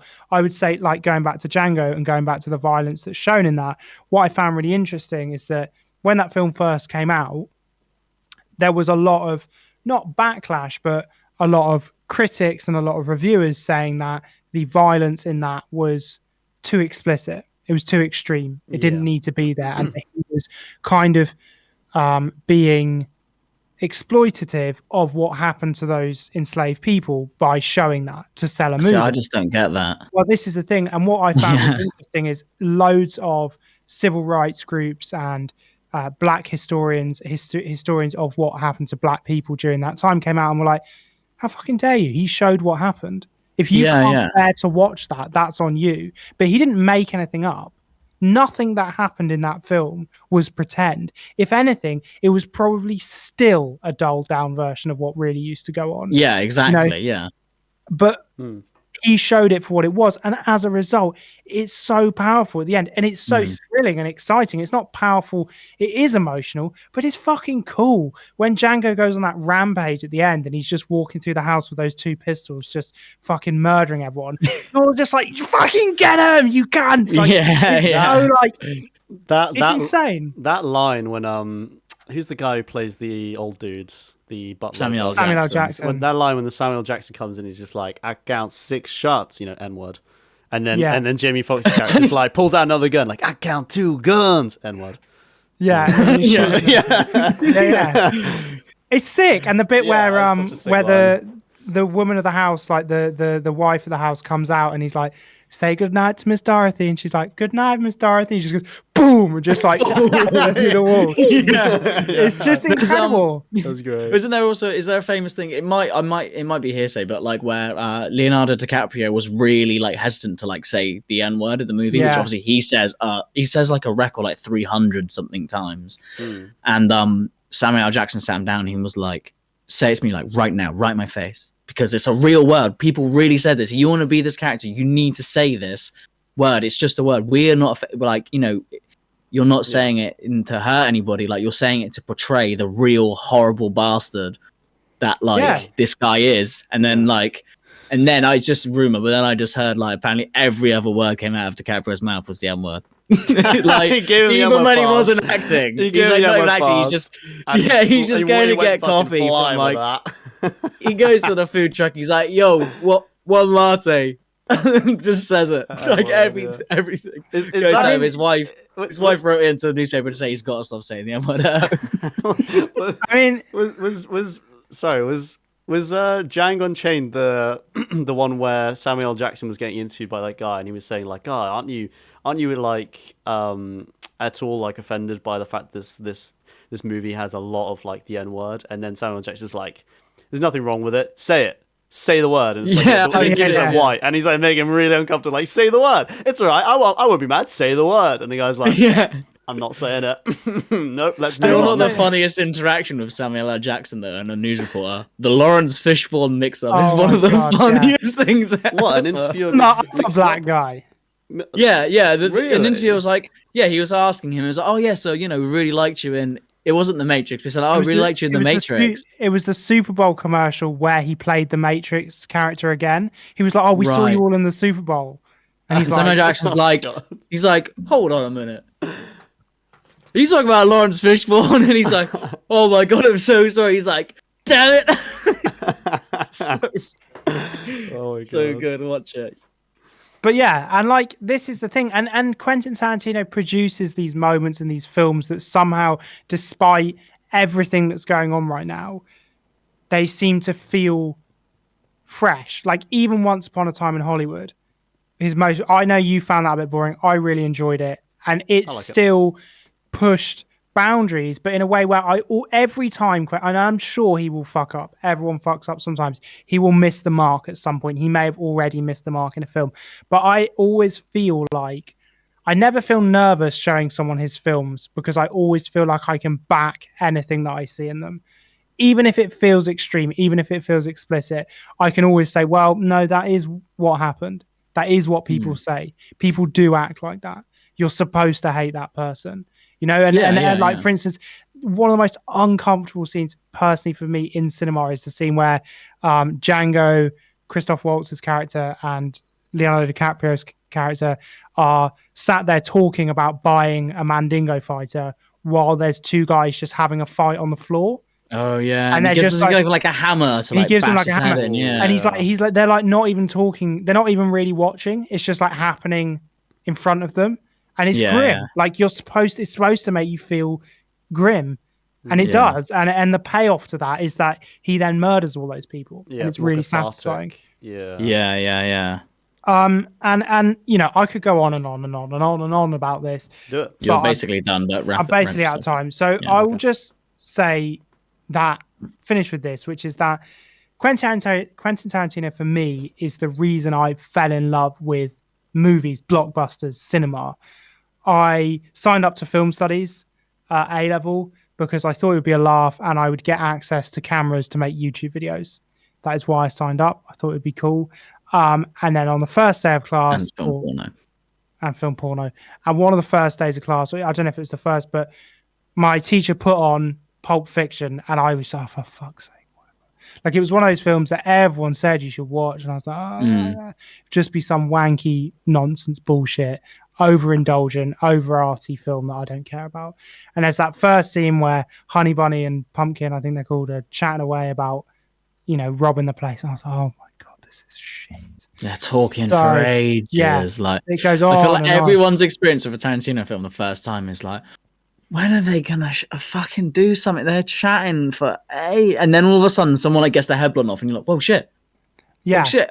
And then you're kind of hooked, and then the talking gets more interesting, and then something shit happens, and then all of a sudden Bruce Willis is in a fucking gimp mask, and you're like, "What?" Well, yeah, and for me, like the moment I was like, I remember it made my hairs go on end was it's the bit right after that long conversation, and they decide to rob the place, and the guy, I can't remember his name, but he stands up and he's like, everyone be cool, this is a robbery. And you're like, this is so slick and badass. And it's so clever the way the woman, I can't remember her name, she drops out a shot to get the gun, and she pops up and she looks almost like a Muppet. She's so bouncy. And she says that line, if any of you pricks move, I'll execute every goddamn last motherfucking one of you. And then it cuts to it just was like, I remember just being there and just being like, what the fuck am I watching? Yeah. This is insane. And it just went from there. That is why I love watching films. That's why I get excited about watching movies, is because I want to feel like that again. I want to watch something that makes me go, oh, fuck, that was sick. And it doesn't happen all that often. I'd say Tarantino for me, this is my last point, but when you're out, you're listening to some sick drum and bass, and there's that moment where everyone goes, oh, fuck off. There's just a really slick moment. He makes me do that, but in films. There'll be a moment he'll do, and it's just so fucking on point. You're like, oh, that was sick. That was Yeah. the coolest thing I've fucking ever seen. I want to see it again, and it'll never get old. And that's what he does for me. I don't know if he does it for everyone else, but that is why I'm picking Quentin Tarantino as the greatest director of all time. Very bait answer. It's the answer that everyone was expecting me to go for. I don't care. I fucking love it. I did predict before you got on. I did say to Vinny, I said he's gonna pick Tarantino. Yeah, he did. And then I was like, oh shit, I actually haven't checked who you guys are going to pick. I hope it's not the same person. And Vinny was like, it won't be. I was like, okay, cool. Damn, yeah, I love Tarantino. I've not seen all of his movies. I've not seen Reservoir Dogs. You know? No.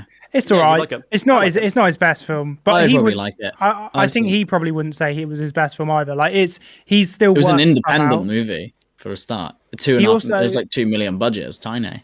Yeah, he also that was when he was like working out the whole like beginning, middle, and end, but not in that order thing, and it just does it too much, and it's like a bit like storytelling. Yeah, whereas like Pulp Fiction, it does it right. Whereas this one, you're just like, where are we? Which bit? It was a very experimental because he was really trying his hand. So he also broke the 360 rule. So there's like a rule in cinematography where you shouldn't ever have the camera point where the camera was previously pointing. Okay. Not specifically. So you can go any amount of degrees, not 360. So like you can shoot from one side of the table and the other side of the table, but never from the perspective you've literally just shot at. So as if they were looking at each other. So if you shoot over someone's shoulder and then you want to shoot the other side of the table, shoot over like their other shoulder rather than at the opposite shoulder, because that just looks really weird. But then in Reservoir Dogs, he's got this scene where like he spins the camera around the entire table and it goes round everybody again and again and again. So it's just at every point the camera is facing where it was previously facing on the other end of that circle, and people were like, "Whoa, what are you doing? Can't do that." And he was like, "Why not?" Yeah, it was a cool shot, but like it was kind of like, "Oh, you can't break the 360 camera rule. Like, you can't do that shit." Do it, like well enough, I think. Exactly. That's the point that he proved. Yeah, it's like that 70s show or whatever. They do that, don't they? Where they sort of just like the camera goes around while they just like talk about shit when they're like getting stoned. Yeah, the thing I think about like anything like that, it's not just Quentin Tarantino. It's like you can if you're good enough. Like if you're good enough, you can break the rules. Yeah, and if you're not good enough, if you're not good enough, you'll try and it will be shit, and that's okay too. Like it's you just give it a bash. Like that he does break the rules, but I don't think it's even that explicit. You're just like, yeah, fair enough. There are only rules. It's not like it's the law of the game, you know.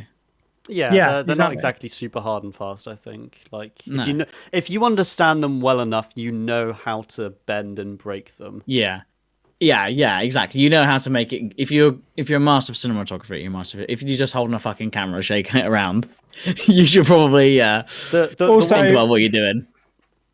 He has the best cinematic. Oh no, sorry. I was going to say, the one thing I'd say that, and I said before, I'm pretty sure Tarantino might be my favorite director. I'm with you on that. I think he's got a very slick way of making films, and I love the dialogue he writes. I think it's endlessly entertaining. I'm not, I only love maybe 2 or 3 of his films, and then I like most of the others, except for Foxy Brown, whatever it's called, was Jackie Brown. Jackie Brown, I thought was a little bit meh. I haven't seen that one. I would say, I think his films are very male centric. I feel like they're very violent, in your face, and stuff like that, explosions. But I think in a way that's I think that in itself is quite male centric. I'd say they're way more popular with men than they are with women. I don't know if I've ever really even met a woman who likes Tarantino, whereas I've met a lot of guys who do. Whereas I'd say Satoshi Kon writes female characters really, really well, like really, really well, and he's a dude. But then you could, I think, like hitting that ball back. In a way, it's like that is in itself an exploitation movie, isn't it? You're exploiting the likes and dislikes of a certain group. But I would also argue that thing of like, I mean, I don't know if it entirely fits. Firstly, I think I do know women who like Quentin Tarantino films. Okay. My mum really likes Quentin Tarantino films. The woman who used to drive me to school, I remember talking to her about Pulp Fiction. Luce quite likes, she really liked Once Upon a Time in Hollywood, But I think there is an element of like, I would never, I'd never hold it against someone for just making what they think is cool. And he is a man who grew up watching kung fu movies in the 70s, so that's what he makes. And while that might not appeal to everyone, to the people it does appeal to, it appeals very well. And I think that's the other thing I really like about his movies. It's unheard of for people to put such budget and to have a director who's so well known for making films that are by default only available, at least in the cinemas, to people. I think all of his films are 18, if not 15. Again, that's unheard of in a time where every film is made to be watched by everyone. When you go into a fucking... They all get PGFI, don't they? Yeah, you go into a Marvel movie or a fucking Fast and Furious, you're not going to see someone's head get blown off because you can't. Because it's a fucking... It's a 12 or... You know what I mean? Like, it's just not going to be in there. And so, like, I think... I actually kind of see that as a positive, not a negative. Not to say that I think his films are male-centric. I actually think he's written... I think I would totally agree with you. His first two films, Reservoir Dogs and Pulp Fiction, the women in that are not written well. They are not. All the women in Reservoir Dogs and Pulp Fiction are annoying. That's their main role. In Reservoir Dogs? I don't even remember that. Yeah, there's a woman in... She is... fuck. I'm pretty sure... Tim Roth is in that movie as well.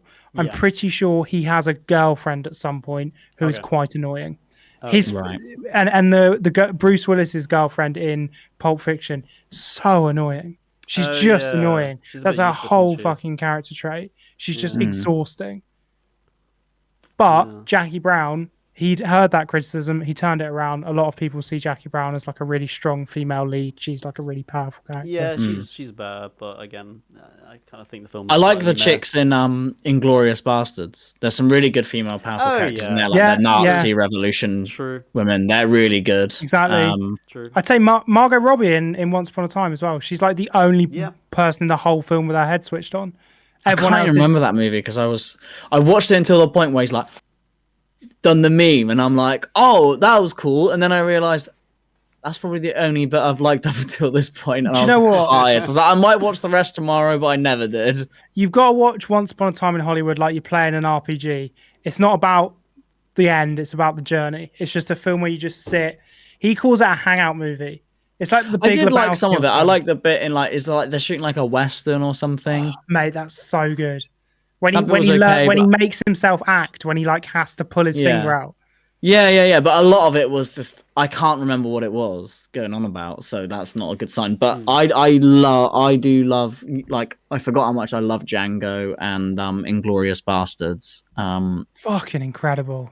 And you're talking about them because I love that like Ryan Howard from The Office is like one of the Nazi hunters in Inglourious Bastards, BJ Novak, and I love like the Bear Jew. That's all like great stuff. And one of my absolute favorite scenes in any movie ever is the scene where like Michael Fassbender and I can't remember who else is there. They're like undercover in that bar. Oh yeah, and he does the wrong. He does the wrong. The American 3. Rather because it's like it's a really long scene. I want to say it's like half an hour, but it might not be. It maybe it's like 15 minutes. But like your perspective of how long a scene is in a Tarantino movie gets a little bit jarred because they're very long. Yeah, but it's like on the edge, and every time you think, oh my god, they're gonna get caught, then like, oh, they don't. That kind of doesn't lead anywhere. Then you're like, fuck. Yeah, that is a absolutely fantastic. And because also they're trying to do the undercover thing, and then someone's like, you should play the game with the things on your head. Yeah, and and you're like, of all the games, that's the one that's going to get you unstuck because like that is the game where you have to have the most cultural knowledge of where you're at. Yeah. And it's weirdly, I actually have experience of it. Me and Luce tried to play that game in Belgium when we lived there. We were shit. And now right showing your head and you're like, who? You're like, who? Like, you just don't know. So it's like it's the epitome of the hardest game you could ever play when you're undercover is like stick a thing to your head and try and explain who that person is in a culture that you're pretending to be in. Yeah. And then like they send the woman down, don't they? And they're like all like look at her like because they're like acting. She's like, oh, okay, like starts going along with the whole thing and it's like mad. Yeah, I love it. Fucking great. And I also like that he does show actual what happened. Like, I don't like watering down or like this is a really weird example, but loads of people were calling out the new Jimmy Savile BBC series, saying it should never have been made. It should never have been made. And I was like, why? Why should it never have been made? It really happened.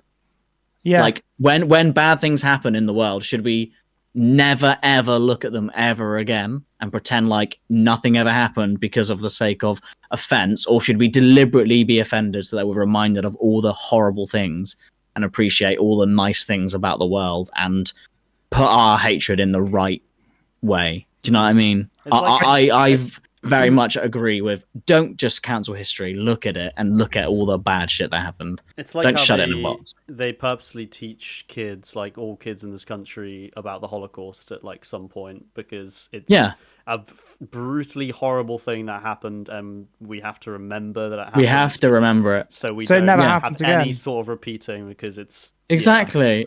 And it's not even just about like no sort of repeating it. People are always going to do horrible shit, but just to inform people like this is the really bad stuff that's happened in history. And this is what people are capable of. Like that is, exactly. And I credit to Tarantino that he doesn't shy away from that. He made probably my favorite scene ever, which is when they're talking Italian and he comes up and Arrivederci. Arrivederci, buongiorno. Like, it's so funny. When he's like, I speak the first best Italian, you speak the second best Italian, and you speak the third best Italian. But I don't speak Italian. Well, that's why you're the third best, son. And he's like, and then Inglourious Basterds is such a good movie. And then because he's backed himself as the best Italian speaker, and then the other guy speaks fine. He like speaks like fluent Italian. And then he comes to Brad Pitt, and he's just like, buongiorno. Gorlami. Gorlami. Oh, what time is it? Can I just get you guys to just debate who's the best? All right, it's Ridley Scott. It's Ridley Scott. Ridley Scott. Blade Runner and the sequel 2049. That's so fucking good. I actually love them so much. Like they are great. I need to make a decision because I also love Vinny's pick. I love Vinny's pick as well because I think directing animation is really difficult. I think not having any clangers is a really good thing. I mean, social commentary. He did only make 4. Yeah, I know. That's what I'm trying to. But that wasn't his fault. I'm not holding. It wasn't his fault. He had a very short career. But like he only made 4 films, but he made 4 very different films in very different genres, and that's a good skill of directing. Did a lot with a little as well. Like I think Millennium Actress was made on like 1.5 million, and then the next one was made on like 2.5 million. Like very little money. Yeah. Damn. And I do think, every time someone discusses budgets for movies, I'm like, if you gave me 1.2 million, I'd make you fucking Apocalypse Now, mate. You really wouldn't. You would make one scene of that film with 1.2 million. Halloween, like think of Halloween as like a proper big blockbuster movie, right? No. That cost 300 grand, but it cost 300,000 pounds to make. They spent the entire budget on the camera. Yeah. They only bought one camera and it cost 300 grand, and that was in like 1980. Or 1976. Think how much, Seb. If you wanted to buy a camera, you're the type of cunt as well. But I've got to shoot it in IMAX because IMAX is trash. They're like $1 million each. Yeah, no, I know. But what's mad is how much of like a gambling thing filmmaking has become, which is where like a studio's like, right, we're going to spend $500 million on making 2 Fast and Furious movies, and then we just hope that they gross $2 billion back. Yeah. And then they do, and then they're like, right, just double down. We'll spend $1 billion making the next one, and we'll make $1 billion. And it's like, no, stop. I know. Well, that's kind of come back to bite Marvel in the ass, hasn't it? Because their latest releases have gone terribly, and they flopped incredibly difficult. Although I'm sure they're probably still doing all right off the Avengers. But anyway, we need to make a decision. I really like them both because Tarantino is a little bit like a basic answer sometimes. And it's like your film student's favorite fucking director. Yeah. But then he does make good films, doesn't he? Well, loads of people make good films. Well, he makes great films. He makes like several of the best films ever. Right, I've got an idea. He's I've got made a an really okay good idea. film. I've got a good What? idea. Right, guys, I've got a good idea. What you need to do is this game, right? I'm going to say 1, 2, 3, and you need to hold up either a fist. You might have played this before. A fist, a thing like this, like scissors, or like a flat thing. I'm not and playing then rock, like paper, scissors. different ones win versus. I would honestly, I'd rather Vinny won, and I can just walk around with a moral victory. I'm not winning on rock, paper, scissors. Who's good to Ridley Scott?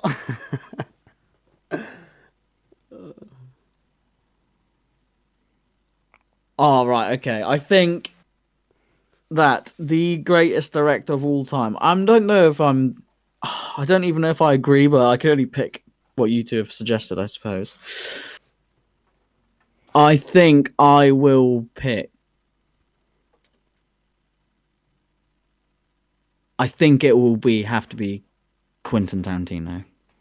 Yeah. And I'm gonna try my best to remember his name because I respect him. I know his second name's Kon. Satimo Kon. Satayama Kon. Satoshi Kon. God, I was close.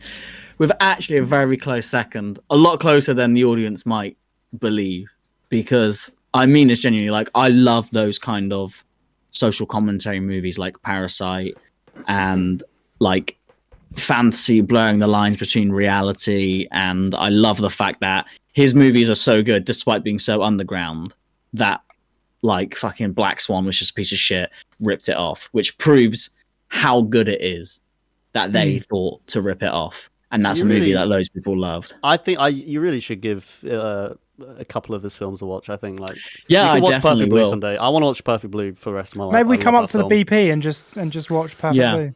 I will 100. I would love to. I've be down for that. Ever since you showed me Old Boy, Vinny, you know I was like, holy shit, foreign cinema is fucking cool. So yeah, it's a good film. I love that. What's that quote from the guy who did Parasite? Like, if you're willing to read the little bits of text at the bottom of a movie, you can open yourself up to the other 99% of cinema. Yeah. Did he actually say that? Yeah. But then he also did Snowpiercer. Sometimes maybe good, sometimes maybe shit. I like Snowpiercer. That was a fun film. Yeah, it's all right, yeah. But yeah. So a very close second, and it's funny that the homage thing. Well, not the homage, ripping off thing is there because I actually we taught our son today. He said there's a kid at school who keeps copying him, and we were like, and he said it's really annoying. And we said, mate, that's because he thinks you're fucking sick. That's because he thinks you're so cool. He wants to be just like you. Yeah. He thinks you're wicked. Like, he just wants to be you, basically. And that is kind of the same thing. The fact that this really underground guy that, you know, like you said, they weren't blockbuster smashes. They're kind of like cult films now. Inception, you know. Well. I think Paprika did well, but I don't think the others did. But still, like, for Christopher Nolan to like be like, oh, that's a good idea. You know, it says a hell of a lot about you. So it's a very close second. But with Tarantino, I was like, I'm not going to pick it because there's a basic answer. Then I was like, but is it just objectively a great answer? Like, probably, yeah. I think, in my opinion, I think he's probably the best living director at the moment. If you take away the pretense and the pretentiousness and this had this, if you just look at the films they've made, fucking hell, man. He just makes really good films. But I like that he's experimental as well. Yeah, exactly. Because I like that in that kind of stuff, like having done like, you know, studies of things and like knowing about rules and stuff. I like that he experimented with like very, very early on with like breaking the rules of cinema, trying to do his own thing because he thought it was cool, like not really giving a shit what kind of everyone thinks, just doing his own thing, it being cool and kind of going with it. And, you know, sometimes it doesn't always hit and sometimes it does. And with Tarantino, some of his movies are really dialogue heavy and can be boring. There might be boring scenes, but he's experimented with that dialogue. Like Vinny said, it's some of the best dialogue you'll ever hear. Like the opening scene of Inglourious Basterds is like 10 minutes of two guys sat at a table just talking to each other. Yeah, it's horrible. Isn't the opening of Reservoir Dogs also like 10 minutes of them talking around the table in the cafe or whatever, and they're just like about how he doesn't tip. I don't tip, you know. And they're just talking about that, but it's weirdly entertaining. It grips you incredibly, yeah, exactly. But almost nothing. Yeah, and I think that shows a great director, because if you put that in anybody else's hands, they wouldn't have done as great a job, or they would have gone, you know, people are going to find it boring, so explosion. Like, you know, whereas he really does pace things out how he wants it to be. and how he wants it to be just so happens to be a way that the audience fucking loves. So he's obviously, the way is in his mind, he's doing something right because people fucking love it. So yeah, I feel a little bit bad. I've got a bit of a bad taste in my mouth because it's a little bit like basic bitch mode, which picked Tarantino, and I knew you'd fucking pick him, but he is a great director. He is a great director. So there we go. This turned out to be a really long episode, but I've probably got a lot of bits I can cut, like the middle bit. The middle bit where you talked about showing your little boy penis to a crowd of adults. No, don't say little boy penis. That's now you've done it. Now you've done it. But yeah, this has been Goats, not Little Boy Penis Podcast. This has been Goat. Little boy penis. That is the worst thing you could ever make. Yeah. The little girl penis. What was it we were saying the other night? Well, I said something while we were driving home from Mark's, and you were like, "That's it. That's the line. I don't want to talk about that." That's it. Oh my god, yeah. You said the line. What you Seb crossed the line. I can't remember what it was. He said something really bad and crossed the. That's He didn't not cross. surprising. No, Vinny. He didn't cross the line. He didn't cross the line. He crossed my line, and my line stretches far and wide. I And don't was even like, want to say you what it can't is. fucking say that. Don't say what it is. I'll have to Remember cut what it is. I don't want to say what it is because Vinny will go, "Oh, of course." Oh yeah, I know exactly what it is now. Of course. You can say what it is when we're off camera. Anyway, Yeah. This has been Goats. Next week we're doing something else cool. I believe we're doing the worst serial killer. Oh yeah. That would, to be fair, that would mean I've done 3 on the bounce, not hosting. But I mean, I don't. Okay, I well don't we mind. can. I'll leave it open ended then. I'll leave it open ended. Yeah, I mean, I don't mind too much, but just in case. Yeah, that's fine. So that's been Goats. We've just done the greatest director of all time as Quentin Tarantino. If you like that, or if you think I'm chatting total bollocks, let us know in the comments, or subscribe to this podcast, or let us know on Instagram. Mork, you're a fucking idiot. You should have picked him. What about Ridley Scott? What about the guy who directed Shrek? What about my pick? It would have been Adam McKay for the masterpiece of cinema, the greatest film of all time, Step Brothers, which I proved to Seb the other day is a masterpiece of cinema, cinematography, all the shot compositions, everything. It's brilliant. But anyway, I've been Mork. I've been joined by Seb and Vinny.